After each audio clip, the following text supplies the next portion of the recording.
Okay, so itong gagawin sa PhilHealth.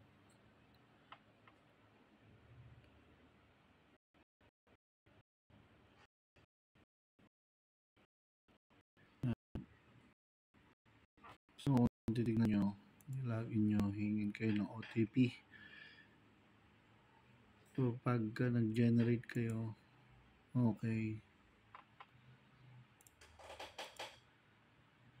back to login.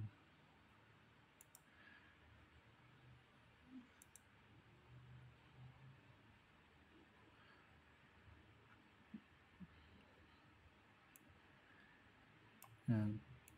Ngayon, pag nilogin nyo yan, punta kayo dun sa email kung saan nakalink yon. So, dito yan sa, ayan. Nakaka-receive kayo na to. Pero wag nyo itong ikakopy. Huwag nyo ikakopy kasi may error hindi yan gumagana. Gawin mo itong scanner. Yan. Mag-download kayo ng